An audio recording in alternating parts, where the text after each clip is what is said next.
Breakfast বা ডিনারের জন্য পেঁপে দিয়ে দারুণ স্বাদের এই রেসিপিটা বানাতে পারেন। আশা করি আপনাদের খুবই ভালো লাগবে। নমস্কার বন্ধুরা, রূপাস কিচেনে সবাইকে স্বাগতম। তাহলে চলুন রেসিপিটা দেখে নেওয়া যাক। শুরু থেকে শেষ পর্যন্ত দেখার জন্য আপনাদের কাছে অনুরোধ রইল। এখানে একটা মিডিয়াম সাইজের পেঁপের খোসা ছাড়িয়ে নিয়ে 4 টুকরো করে কেটে ভালো করে ধুয়ে নিয়েছি। এবার গ্রেট করে নেব। আপনারা চাইলে পেঁপেটাকে ছোট ছোট করে কেটেও নিতে পারেন। পেঁপেটাকে গ্রেট করে নেওয়ার পর গ্যাসের ওপর একটা কড়া বসিয়ে কড়ার মধ্যে 1 চামচ সাদা তেল দিয়ে দেব। তেল গরম হলে তেলের মধ্যে অল্প করে গোটা জিরে দিয়ে দেব, অল্প একটু গ্রেট করা আদা দিয়ে দেব, মানে 1 চামচের 3 ভাগের 1 ভাগ।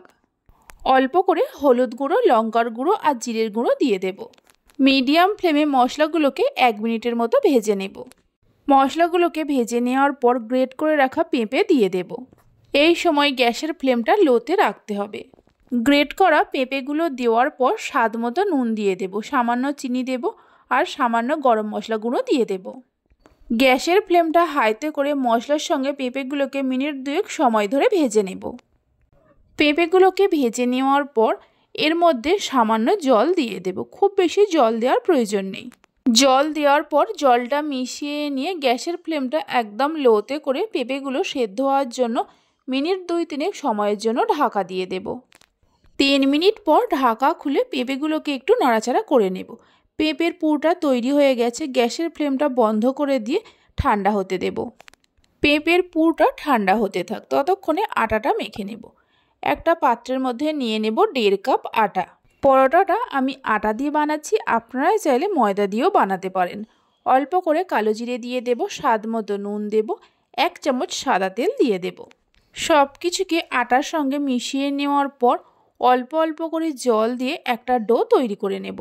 রুটি পরোটা করার জন্য যেমন ডো তৈরি করা হয় ঠিক সেই রকম। ডোটাকে তৈরি করে নেওয়ার পর মিনিট 2-3 সময় ধরে খুব ভালো করে মেখে নেব। এই ডোটাকে আমি আর রেস্টে রাখছি না, সঙ্গে সঙ্গে বড় বড় করে লেচি কেটে নেব। লেচিগুলো কেটে নেওয়ার পর গোল করে নিয়ে এক সাইডে সরিয়ে রেখে দিয়ে একটা করে লেচি নিয়ে ময়দার মধ্যে কোট করে গোল রুটির মতো করে বেলে নেব। যতটা সম্ভব পাতলা করে বেলা যায় বেলে নিতে হবে।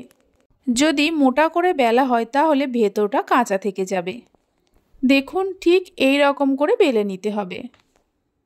গোল করে বেলে নেওয়ার পর যে পেঁপের পুরটা তৈরি করে রেখেছিলাম ঠান্ডা হয়ে যাওয়ার পর কিছুটা করে পুর নিয়ে এর মাঝখানে দিয়ে দেব।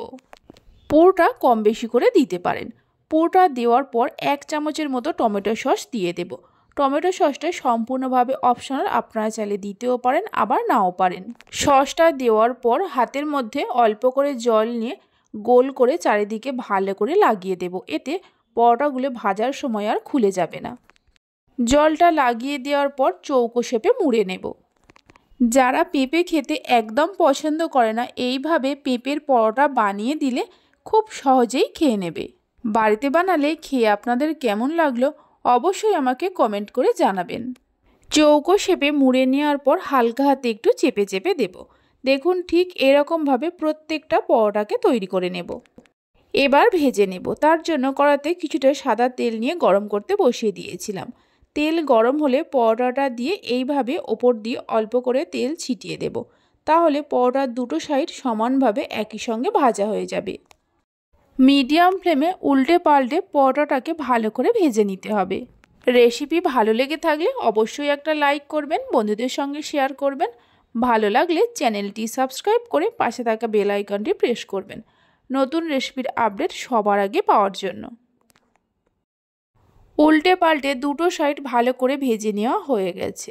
এবার একটা প্লেটের মধ্যে তুলে নিয়ে রেখে দেব। বাকি পরোটাগুলোকে এইভাবে ভেজে নিতে হবে। এই পরোটাগুলো খাবার জন্য আর অন্য কিছুর প্রয়োজন পড়বে না।